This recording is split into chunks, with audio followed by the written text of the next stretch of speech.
You're listening to Common Land, a podcast series produced by the Wild Lens Collective and Radio Boise that explores the creation stories behind protected areas. Today, we are sharing a special bonus episode of the show. In this bonus episode, we're introducing you to another podcast series about the outdoors called HumaNature. Each episode of HumaNature tells a story about a human experience in the natural world. In the story we're sharing with you today, we'll hear about a father who takes his young daughter out on her first backpacking trip in one of our most treasured protected areas, Bryce Canyon National Park. Here's host Caroline Ballard.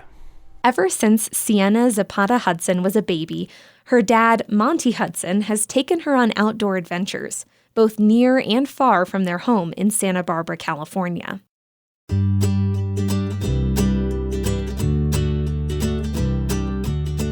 As soon as she was old enough to sit up, I would throw her in a baby backpack and we would go hiking up in the trails, and she always loved to climb, even before she could walk. As soon as we'd get out of the backpack and sit down to have lunch, she'd start crawling up rocks left and right with a big smile on her face. I like walking around and looking at all the nature and all the wilderness. I'm a single dad, but I've never really used TV or iPads or other electronics as a babysitter. The outdoors are intrinsic to our relationship.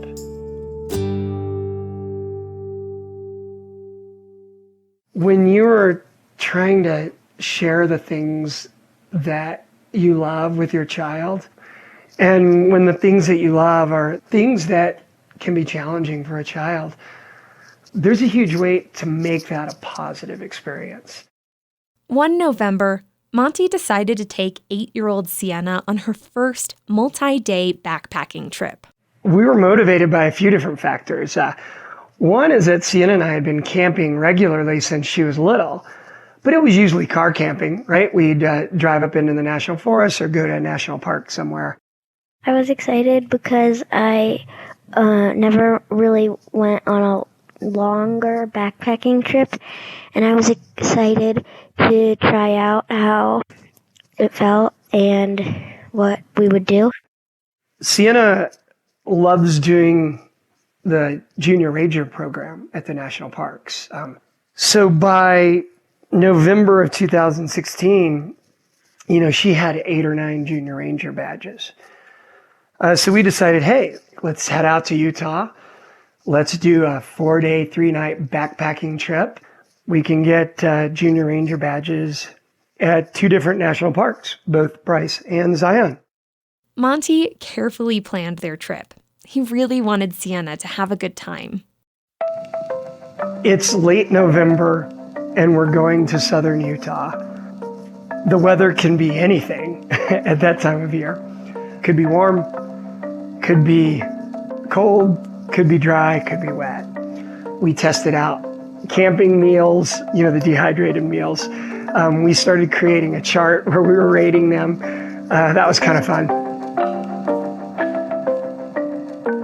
Monty researched trails at Bryce Canyon National Park. Because of recent drought conditions and the cooling temperatures, his biggest worry was access to water. So he made several calls to the ranger station. I was told water's not a problem. There's springs and water sources throughout the trail. You'll be able to find water. When we got into the Bryce Canyon Visitor Center and Ranger Station, we went and got our backcountry permit. We picked up a Junior Ranger booklet for Sienna so she could work on her Junior Ranger badge. And we asked the question, so where is the water? The ranger we were talking to did not seem quite so certain, but she pulled out a map and she circled about 3 or 4 areas. She did say, however, a lot of it may be frozen over. And I thought to myself, frozen over is not a problem. We can melt that.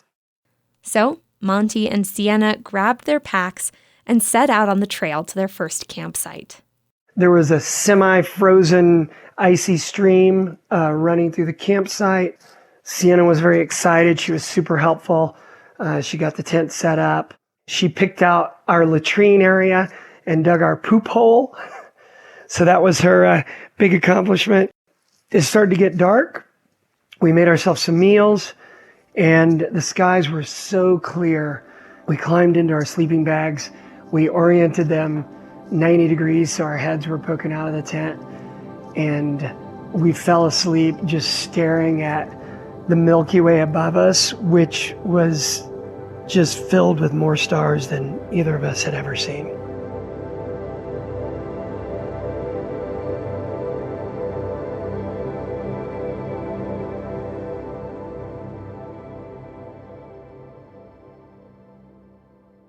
The next morning, Monty and Sienna packed up. They filled their water bottles and set out for their second campsite.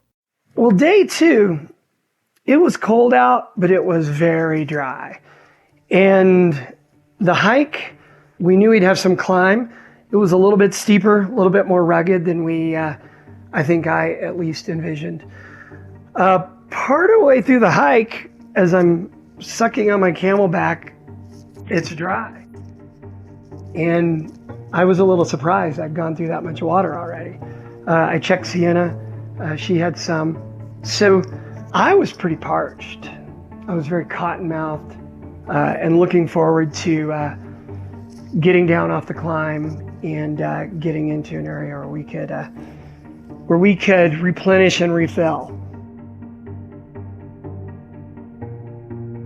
As the afternoon starts to fade, we enter the Swamp Canyon area, and there is absolutely no water to be found. Despite its name, Swamp Canyon and Sheep Creek are both dry as bones. There's no frozen water. There's no water at all. So I checked Sienna's hydration bladder, and she has, I don't know, maybe 6 or 8 ounces left. I've got dehydrated meals that I can't cook without water. The light is starting to fade, and I'm getting a little bit nervous at this point.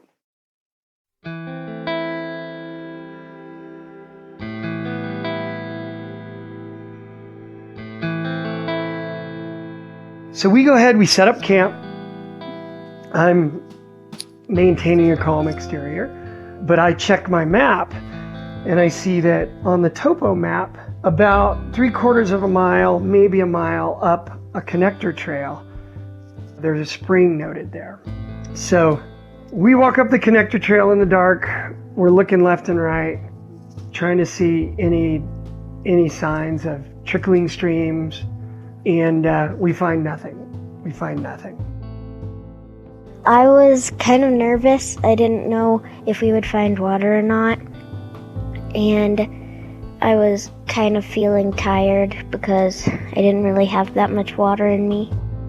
I just didn't eat dinner that night, and I fed Sienna some salami and some carrots, and she was satiated and she was tired, and she just climbed in her sleeping bag, and I made her drink one last sip of water and said, "Hey, I'm going to bed." So she conked out. When we were in that tent, and I didn't know if we'd have water throughout the night, the next day, any at all, there was a lot of reflection going on. As a dad, you feel the weight of responsibility to do the right thing and take care of your child. It's a much greater weight than just taking care of yourself, certainly in the outdoors or certainly in the backcountry. It's exponentially greater weight. Monty knew there was a chance of overnight precipitation, so he set some containers outside, hoping to catch a little bit of water. I still remember because I looked at my watch about 2:47 a.m. I was awakened by what sounded to me like heavy rain. And I was very excited about that.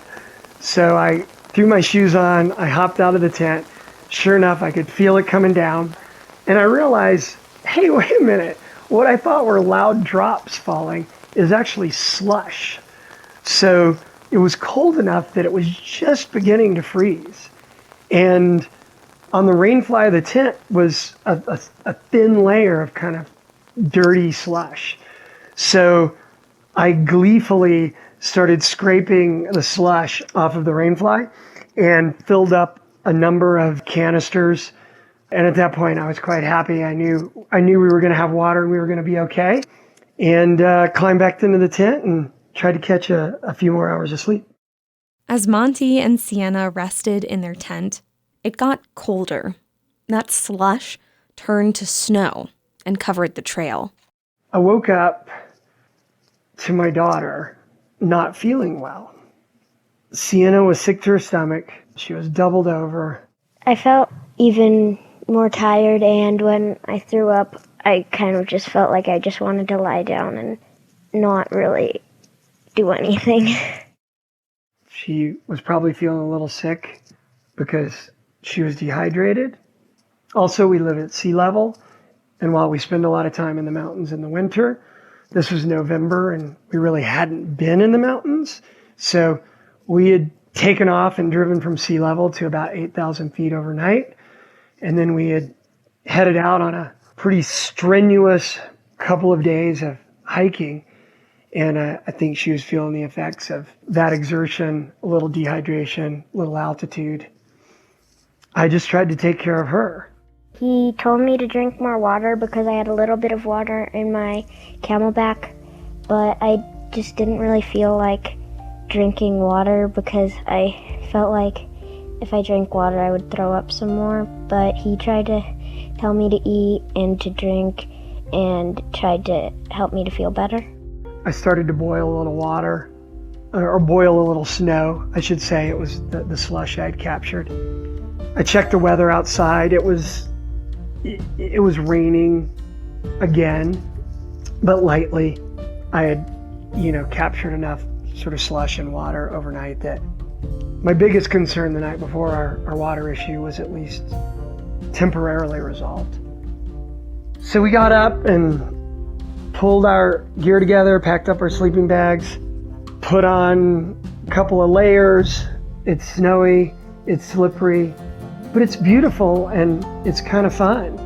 The tent's wet, it's a little bit heavier, things are sloppy and messy, but you know what? It's a fun kind of sloppy and messy. So by the time we were done, there's several inches of snow on the ground, and we took a couple of pictures and started to hike up the steep climb out of the canyon. Well, I felt cold, but I was kind of excited. I like playing in snow, so I was kind of liking the snow, but at the same time not really wanting to hike through the deep snow. I said, look, here's what we're going to do. Our 4-day, 3-night trip is going to need to be a 3-day, 2-night trip. So we'll have to hike up this connector trail out of the rim. And I know you don't feel well, it's going to be a steep climb, but it's just a mile. It won't be too long. So let's hike out of it, and then we'll be up on the road, and we can probably hitch a ride, and then we'll be good to go. So she said, okay, Daddy, I can do it. Threw her pack on and started hiking up the trail. And we get up to the road, but I looked at her and I said, well, I thought we could get a ride now, but I don't think we're going to. She looks at me and asks why. And I said, well, sweetie, see all this beautiful virgin field of snow right here? She says, yeah. I said, this is the road. Do you see any car tracks? Nope, not a single car track. Well, they closed the park due to the storm. Their only option was to continue hiking down the road to the park entrance, about 3 miles away. Soon, Monty got cell service, and he called the ranger station to say they were okay. I figured they knew that there was, a dad and his child in the backcountry and probably wanted to know whether or not we were safe given the storm. So they said, well, just keep on coming down the road and we'll keep a lookout for you. So we kept hiking, and then about a mile from the gate, we see a 4-wheel drive truck just barreling through the thick snow coming up the road, and it was the ranger. So he met us about a mile from the gate, picked us up, let us know that we were the last people out of the wilderness. I looked at Sienna and smiled and said, that means you were the very last person out of the Bryce Canyon backcountry on this trip during this storm. And she kind of smiled, and we laughed about that. Sienna, a little bit wet, a little tired, but with a big grin on her face, got sworn in with her Bryce Canyon Junior Ranger badge, and we had a great trip. We went through a big backpacking trip, and there was a blizzard, and I felt like I really earned it, so I was really excited. There were some parts that I liked and some parts that I didn't like, but most of it I liked. After 2 hard days of hiking, you've got a dehydrated kid who is exhausted and then starts feeling sick and is throwing up. And you have to make them hike 4 more miles through a blizzard. How do you make that positive? And, we did it. We did it. And it was a positive experience despite the hardships, maybe because of the hardships. And Sienna really loved it, and I did too. And, I think it'll always be a part of our lives together.